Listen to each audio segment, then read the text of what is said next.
The Yellow River, hailed as China's Mother River, historically brought numerous disasters to its surrounding residents. In a bid to truly harness the river's nurturing role for the daily lives and livelihoods of those along its banks, in 1954, the leadership of China's water resources, after gathering feedback from regions like Shandong and Henan, made the decision to erect a massive dam along the Yellow River. However, why did this $4 billion dam construction face relentless criticism from the people of Shaanxi, demanding its steadfast removal? In this video, we'll cover the story of this problematic dam, built with the full might of the nation.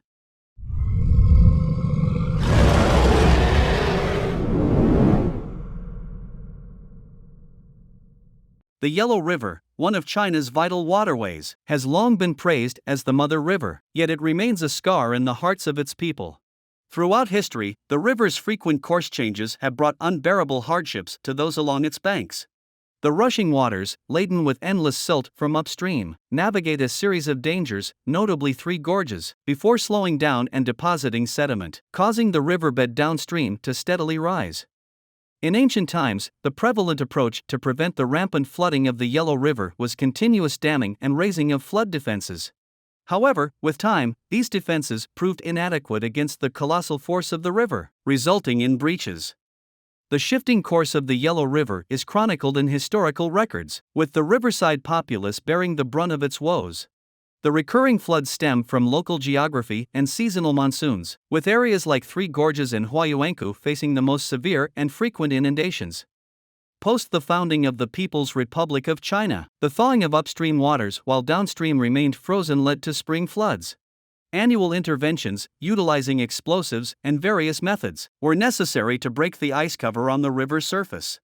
How to effectively utilize the waters of the Yellow River for the genuine benefit of the populace became a pressing concern for China's new water management professionals. In 1954, after listening to the local populace, the nation decided to establish the Yellow River Planning Commission and embarked on constructing the Three Gorges Dam. This coincided with China's first five-year plan, during which the Soviet Union offered significant economic assistance. To ensure the steady progress of this project, Premier Zhou Enlai engaged in negotiations with the Soviets, eventually designating this hydraulic endeavor as one of the 156 aid projects from the Soviet Union to China. With mutual consent, both parties conducted on-site inspections along over 12,000 kilometers of the Yellow River's banks, pinpointing the optimal construction site, ultimately selecting Three Gorges. This decision gained approval from Soviet hydrologists at the time, who asserted that the successful completion of this hydraulic project would bring enormous economic benefits to the lower reaches of the Yellow River. Situated between the Tongguan and Mengjin sections of the Yellow River, Three Gorges faced abrupt changes in water flow due to the obstruction by the Taihang Mountains. Rushing out with immense hydraulic force, the spectacle was so spectacular that it was dubbed the Human Gate, the Spirit Gate, and the Ghost Gate by people, hence naming the three torrents. As a result, Three Gorges earned its name. It can be said that choosing Shaanxi for constructing hydraulic projects is among the most resource-rich areas along the middle reaches of the Yellow River. However, what seemed beneficial for the nation and the people faced strong opposition from the people of Shaanxi right from the project's outset.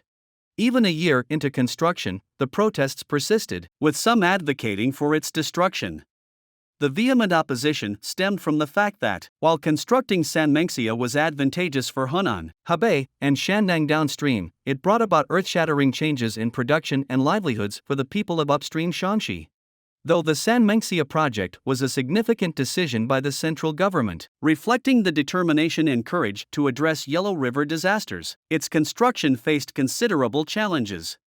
To alleviate flooding for downstream residents during the rainy season, nearly 1 million people worked tirelessly, from project initiation to its formal operation, in less than 7 years. To swiftly resolve flooding issues, the central government accelerated funding, investing a staggering 4 billion yuan. At that time, in China's scenario of numerous projects awaiting revival, this financial pressure was significant. Fortunately, through collective efforts, this monumental project was completed and officially operational.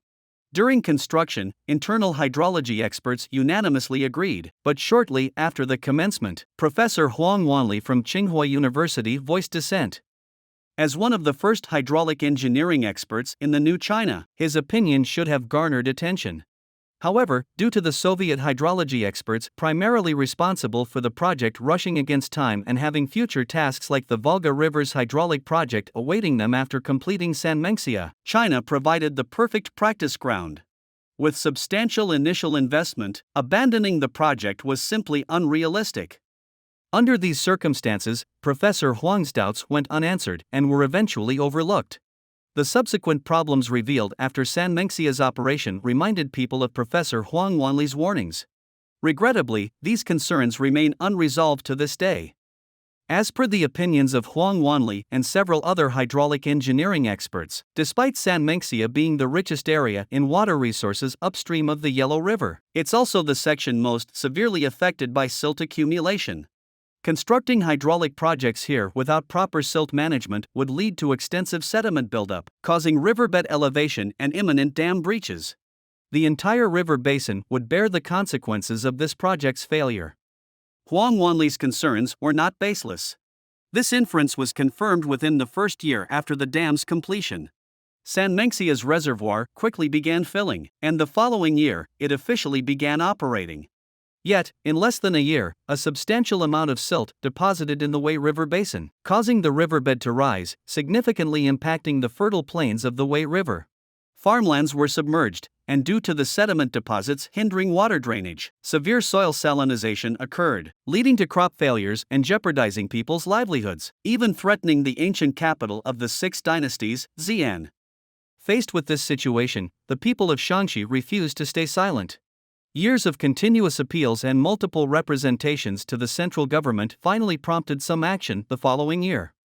Firstly, the authorities reduced the water storage levels and replaced the originally planned 150,000 kilowatt generators with smaller 50,000 kilowatt units, increasing water flow speed to carry away sediment, thereby reducing local sediment deposition. Secondly, addressing the issue of elevated riverbeds hindering water drainage, they implemented drainage holes to release accumulated sediment. Through these continuous efforts, the central government allocated hundreds of billions for post-project measures for Sanmenxia.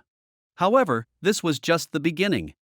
Upon completion of the Sanmenxia hydraulic project, Shandong and Henan witnessed bumper crops. Yet, this prosperity came at the expense of the people of Shaanxi. In stark contrast to their abundant harvests, the Guangzhong Plain and the Wei River Basin suffered severe land salinization, leading to consecutive years of decreased crop yields, a problem that remains unresolved to this day. Apart from reduced crop yields, in the latter half of 1961, the originally upstream 1.5 billion tons of sediment, due to damming, accumulated between Tongguan and Sanmenxia. The Wei River transformed into a suspended river, endangering the lives of people along its banks, including the capital of Shaanxi, Xi'an. Even more alarming, the year after Sanmenxia's construction, according to statistics from Shaanxi's Water Resources Department, the region experienced over 50% more flooding disasters compared to pre-construction, severely impacting the locals' lives. To escape flooding, tens of thousands of generations dwelling in the Wei River Basin had no choice but to migrate northward, transitioning from the once fertile plains to the water-deficient Ningxia region, completely altering their way of life. While downstream communities greatly benefited from this hydraulic project, it proved an unbearable hardship for Shaanxi. At the Third National People's Congress, the Shaanxi delegation submitted a petition, urging the central government to ensure normal living, production, and safety for residents above the 335-meter relocation counties. Initially, Sanmenxia's construction aimed to scientifically utilize Yellow River water and address a series of issues like soil erosion and sediment accumulation in the Yellow River Basin. However, it indeed resulted in certain later difficulties. Some water resource and environmental experts believe that comprehensive management of water and soil upstream could achieve these objectives without the need for massive expenditures. Today, Sanmenxia still exerts its influence on the Yellow River. While subsequent assessments compared it to the benefits created by the Three Gorges Dam, overall, this hydraulic project still yields significant comprehensive benefits, but the problems it brought remain a significant concern for the river basin. With the widespread adoption of environmental concepts like returning cultivated land to forests and grasslands, substantial national investments aimed at comprehensive management of the Yellow River upstream have shown promising results, reducing sediment accumulation in the Shaanxi basin year by year. One day in the future, people will bid farewell to this hydraulic project that safeguarded tens of millions, even hundreds of millions of people downstream of the Yellow River. They will welcome true harmony between humans and nature, allowing the Yellow River to truly become China's mother river. This is the end of this video. Thank you for watching. Please like, subscribe, and comment. We genuinely appreciate your support.